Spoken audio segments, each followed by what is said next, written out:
Bienvenidos a un nuevo vídeo de Escuela Palo Bajo hablando sobre la terapia breve. En este nuevo vídeo quiero explicaros 10 cosas que hay que tener en cuenta para poder abordar la resolución de los problemas humanos.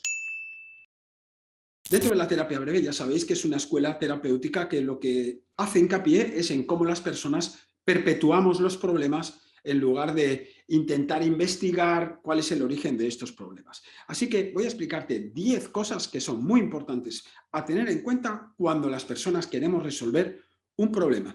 Como profesionales, creo que es muy importante tener este conocimiento para poder, por lo menos, no equivocarse a la hora de empezar a trabajar. La primera cosa que quiero que sepáis es que la terapia breve no desciende del mono.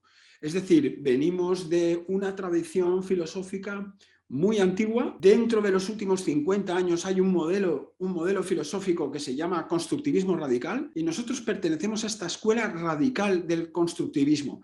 Significa que para la persona que piensa de esta manera, para el terapeuta breve, no existe la realidad objetiva, sino que las personas siempre tenemos visiones de la realidad que son hipótesis que nos sirven para funcionar en el mundo. Por lo tanto, no estamos hablando de si las cosas son verdad o mentira per se, no entramos a discutir tanto esto, sino que lo que vamos a intentar pensar es si aquello que creemos que es la verdad es algo útil o no. Ese tipo de pensamiento pertenece a la escuela llamada constructivismo radical, a la cual pertenece epistemológicamente la terapia breve. Este sería el primer punto, saber que no descendemos del mono, no es una técnica que acabamos de inventar, sino que es una destilación muy concreta de una filosofía y una manera de ver el mundo y una manera de entender el conocimiento, que se llama constructivismo radical.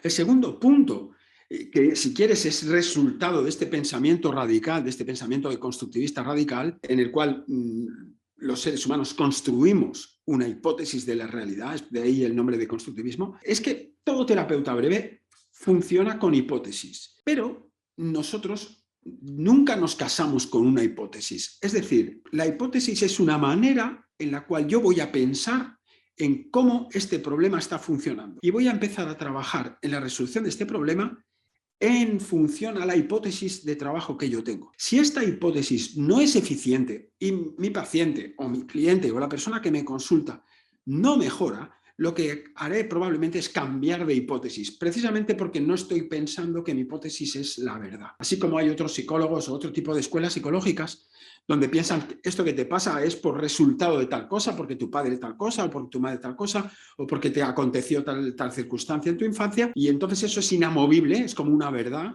Nosotros en psicoterapia breve lo que hacemos es pensar, vale, esto que tú estás intentando pensar y esto que te pasa, ¿te funciona? Si no te funciona, hemos de cambiar de hipótesis y punto. Eso nos lleva a un tercer punto importante, que es lo que yo pienso que es verdad, podría no serlo. Es decir, el terapeuta breve, la persona que hace terapia breve, la terapeuta breve, siempre está poniendo en duda su propia visión de la realidad, porque lo que va a pasar por delante de la visión de la realidad es el interés del paciente. Es decir, a mí lo que me interesa es saber qué le va a ayudar al paciente, no qué es lo que yo pienso que es la verdad. Otro punto importante es el escuchar a las personas cómo nos están explicando el problema, porque muchas veces cómo nos están explicando el problema es gran parte del problema, ¿no? Si yo, imaginaros una persona que está sintiendo que tiene poca energía, que está poco animado, y entonces piensa que eso es porque tiene una depresión. Y el hecho de pensar que te cuenta estoy desanimado, me pasa tal cosa, estoy deprimido,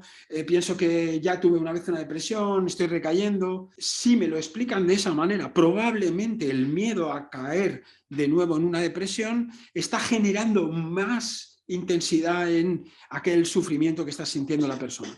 Por lo tanto, es muy importante para la persona que hace terapia breve, para el terapeuta, es muy importante poder escuchar cómo las personas nos cuentan el problema, para poder dirimir si esa manera en la que las personas nos cuentan el problema forma parte inextricable del problema, es decir, explicado de esa manera no tiene solución, y en cambio, si lo pudiéramos explicar de otra manera, tal vez sí que la tendría. A este respecto cuentan una historia que es una historia, creo que es verdadera, de unas conferencias científicas que se realizaron en los años 50 en los Estados Unidos, que se llamaron conferencias Macy. En estas conferencias se invitaron personas de muchas diferentes, diríamos, modalidades científicas, y eran encuentros donde se intentaba encontrar factores comunes, ¿no? Y colaboración entre diferentes, pues había físicos, matemáticos, psicólogos, psiquiatras, médicos, y lo que se buscaba era que todo el mundo pudiera explicarse y todo el mundo pudiera compartir cuál era el pensamiento en aquel momento para poder utilizar. Parece que en aquella ocasión invitaron a un maestro, a un hombre que habían traído de China, que era un maestro de acupuntura. Claro, la acupuntura en los años 50 pues era considerada, como ahora también, ¿no? Es considerada en cierto modo una pseudociencia, a pesar de que es una técnica milenaria que viene de China. Y entonces invitaron a este hombre, que era maestro, un hombre anciano,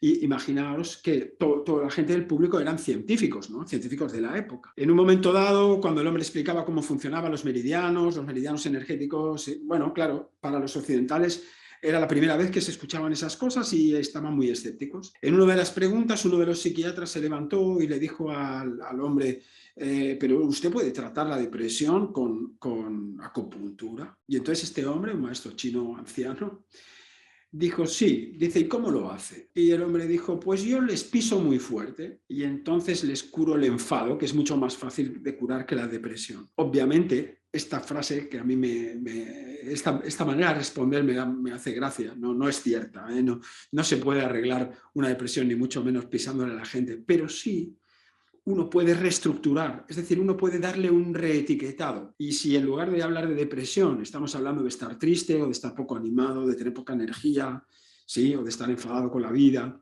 igual eso me permite trabajar de otra manera y me permite trabajar de una manera más eficiente. Por lo tanto, el punto 4, cómo te cuentan un problema, podría ya ser el problema. Otro punto importante en terapia breve, que quizá nos diferencia de otros modelos terapéuticos, es que la clave de la terapia breve se halla en la interacción sistémica. Es decir, el foco de atención no es tanto qué ocurrió, qué ha generado este problema, lo que diríamos metodológicamente se ha llamado relación de causa y efecto, como puede funcionar en la medicina o en algunas patologías, ¿no? Donde hay una causa que genera un efecto. En cambio, en terapia breve lo que tenemos es lo que llamamos una interacción sistémica. Es decir, cuando pasa esto, ¿cómo reaccionas tú? Es decir, ¿qué tipo de interacción estás teniendo tú con lo que te pasa? Y ahí ese es el foco donde el terapeuta o la terapeuta breve va a poner la atención, ¿no? Es ¿cómo estás reaccionando tú a lo que te pasa? Esta es una pregunta que empieza a ser un poco diferente al modelo tradicional, al modelo médico tradicional, ¿no? De qué causó esto, sino ¿cómo estás colaborando tú o de qué manera podríamos estar colaborando nosotros en mantener el problema? Y a eso le vamos a llamar una interacción sistémica, ¿no? Es como cuando tú tienes un problema con tu pareja y te discutes con tu pareja y entonces cuando tú dices no sé qué, ¿tu pareja qué hace? Pues tu pareja hace tal cosa. Muy bien, y entonces ¿tú qué haces? Y entonces ¿tu pareja qué hace? Y estamos observando cómo es la interacción entre tú y tu pareja. Si queremos cambios, tendremos que cambiar alguno de los dos. Generalmente lo que hacemos es que le pedimos un cambio a la pareja, pero también podemos aprender que nosotros estamos colaborando a mantener el problema haciendo algunas cosas que podríamos modificar. Un sexto punto es que se aprende mucho sobre lo que está pasando a medida que vamos haciendo cosas. Por lo tanto, el proceso de la terapia breve muchas veces se organiza de una manera, diríamos, experimental. Es decir, se le pide a la persona que hagan cosas y que pruebe cosas diferentes para ver cuáles son los resultados de esas cosas diferentes. Y vamos aprendiendo sobre el problema a medida que lo intentamos resolver. No vamos a partir de una presuposición de que yo sé cómo resolver este problema de entrada, sino yo tengo algunas ideas para poder resolver este problema y necesito de la colaboración del paciente. Tú como paciente tienes que colaborar conmigo y vamos a hacer cosas a ver cómo eso resulta y de qué manera eso modifica mi problema. Por lo tanto, otro punto importante es aprender sobre un problema mientras se está resolviendo. Toda terapia o todo, diríamos, todo encuentro terapéutico cumple una serie de técnicas y cumple una serie de estrategias que son básicas.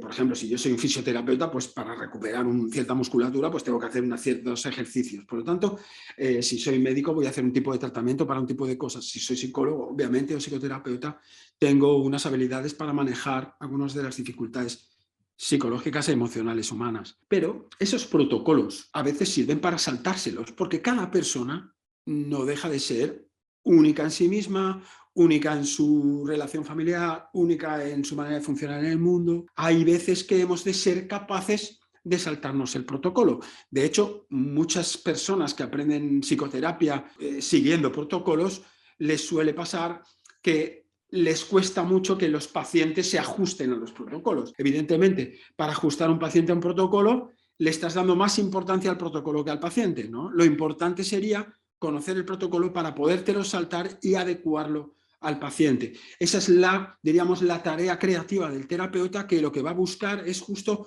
cómo voy a lograr que este protocolo encaje con este paciente determinado. El octavo punto es que si fuera tan fácil cambiar, la gente cambiaría. Esto lo he dicho muchísimas veces y lo suelo explicar en mis conferencias, en mis cursos. Si la gente pudiera cambiar, cambiaría. Por tanto, hemos de tener en cuenta que la dificultad de cambiar es algo que está asociada a las personas. No cambiamos simplemente porque es muy complicado cambiar y porque hay beneficios detrás de los problemas que mantenemos, hay equilibrios muy sutiles e importantes que hacen que yo no me atreva a hacer determinados cambios.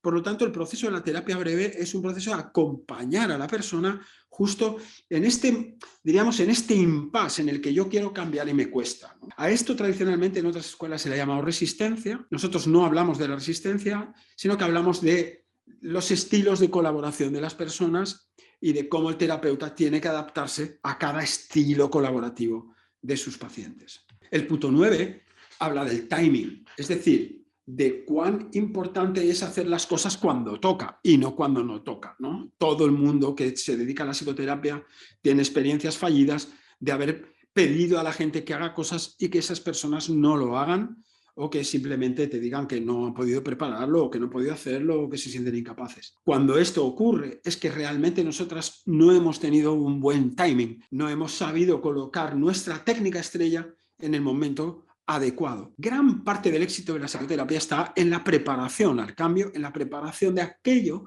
que va a ayudar a la persona. Y esta preparación nos lleva a la búsqueda del momento adecuado para intervenir. No se trata de intervenir, a veces estamos hablando de terapia breve y la gente quiere correr y logra el efecto contrario, y es que cuando quieres correr precisamente la persona se retiene.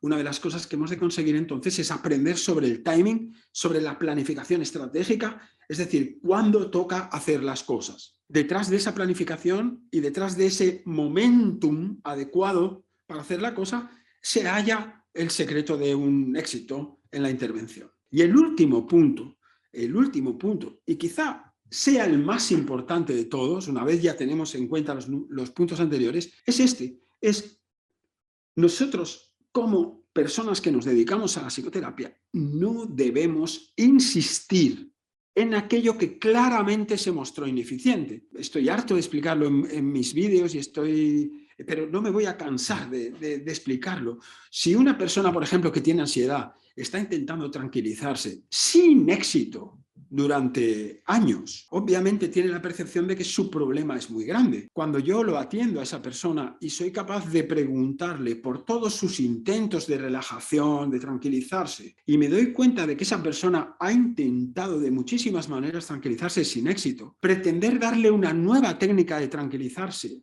probablemente será una cagada, y eso es un error terapéutico bastante común. Es decir, nos anticipamos a ofrecer un tipo de solución que está probado por nuestro paciente y que se ha demostrado ineficiente. Y es muy pretencioso pensar que yo, porque soy terapeuta, porque soy Víctor Amato, porque soy quien sea, Juan Gómez, o soy Silvia García, soy mejor que otros terapeutas que probaron eso, o soy mejor que mi propio paciente que ha intentado hacer eso.